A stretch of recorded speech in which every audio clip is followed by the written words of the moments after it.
Ladies and gentlemen, good morning. You will allow me to speak in English as a matter of courtesy to David and also to other people coming from abroad. I would like to thank very much Euripidis for the kind invitation to be here in this conference. It is a big honor and also a big pleasure for me to be in my home country. I have a challenge to address, and this is that I'm studying between an interesting discussion and a coffee break, so I would like to be short and crispy, and I will proceed immediately to my presentation. The main objective of my presentation is to present you the conclusions of the report that it was published 1 month ago by CEFIC, the organization that I'm working, representing the European chemical industry, based in Brussels, about the competitiveness of our sector. I felt really honored when I heard the results presented by Mr. Dimas about the performance of the Greek chemical industry. Indeed, this is the case. Whatever has been said by Mr. Dimas is fully confirmed by our data, by our analysis. On the same time, I'm also concerned because the case of Greece, together maybe with Poland, are the exceptions. All the other countries are facing a big competitiveness challenge for their chemicals industries, which has to be addressed as soon as possible. We were seeing this in Brussels, and 1 year ago, we have tomorrow, let's say, the anniversary, we organized a very big industrial summit in Antwerp, where a declaration was adopted and signed at that time by 73 industry leaders. I had the honor to write this declaration. The whole initiative was very successful. Right now, we have around 1,300 companies and organizations supporting and signing this declaration, which is asking the European Commission to present as soon as possible a clean industrial deal, to put competitiveness as a top priority of the European agenda. We discussed internally, and we said, after the adoption of the Antwerp Declaration, that we have to move forward and perform a study regarding the competitiveness of the chemicals industry in particular. You can download the study from the CEFIC website, but very briefly, I would like to say that we are very important. We are the 4th largest manufacturing sector in Europe, and there is no Green Deal without the chemicals industry. Why? Because we are producing the products and the technologies which are needed for the double twin transition. The chemical industry is very complex. It has long value chains, but an important segment of this industry is also the specialty chemicals and the consumer chemicals, which is very relevant for the paint and the coating industry. It is the segment of our sector that it is the less energy intensive compared with the other, and also it has the biggest trade balance. We export a lot, and this is happening not only for Greece, but for the whole European Union. So, in order to study our competitiveness, we took into account 10 different factors. 6 of them are directly related with cost issues, for example, energy cost, cost of regulation, labor cost, and also we analyzed the non-cost competitiveness factors, such as innovation, the human capital, and support given to industries. And to compare the EU, we took into account also 6 other different regions of the world, namely US, China, the Gulf States, Japan, South Korea, and India.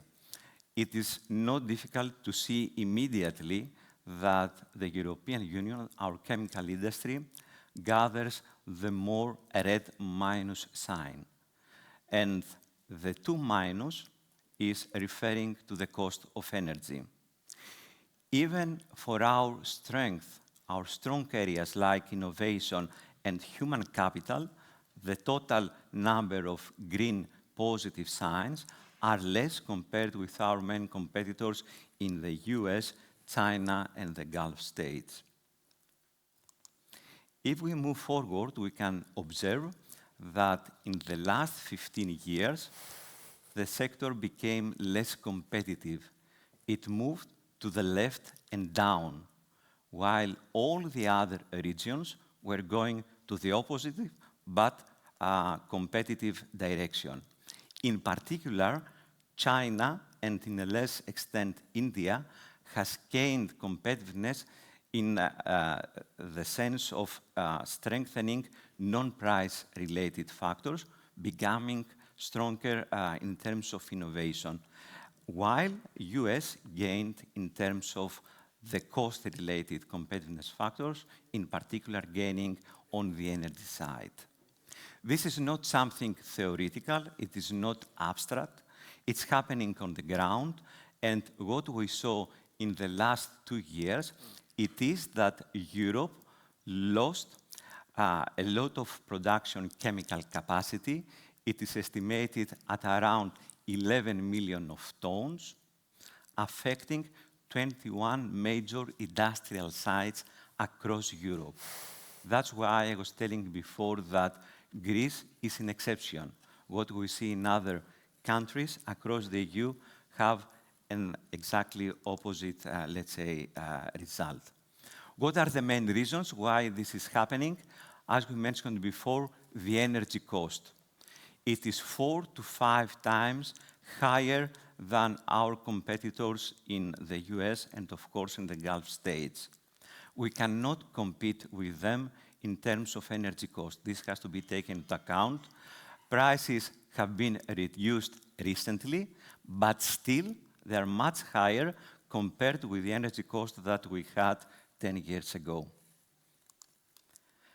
If we move on, the second parameter that we examined is the cost of regulation.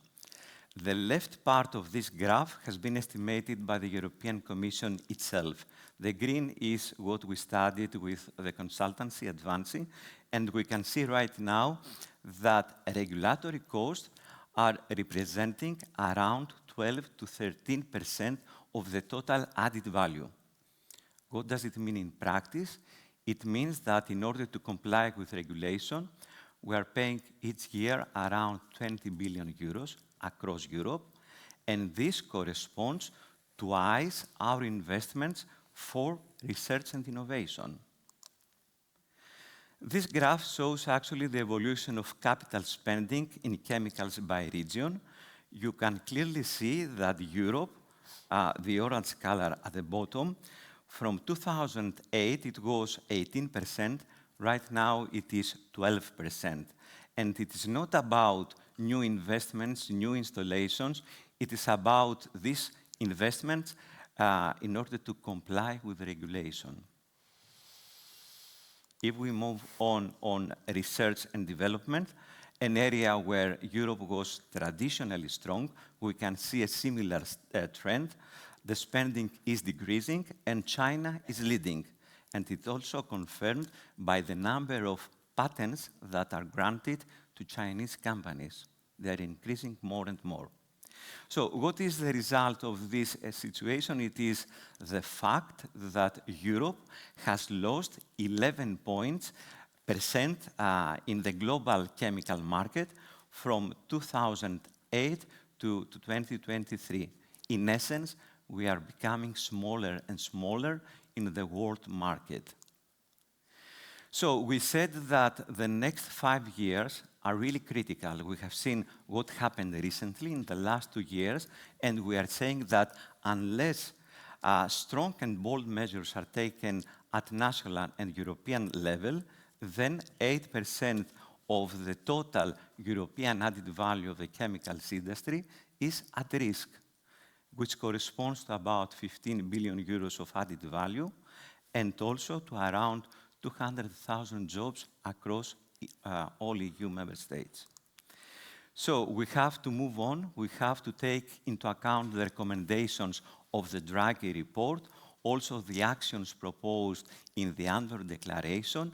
which is asking for a European industrial policy, is asking for lower energy costs, and also to promote investments as much as possible. Why? Because in order to achieve the double twin transition and to achieve climate neutrality by 2050, we have to increase our investments by a factor of 10.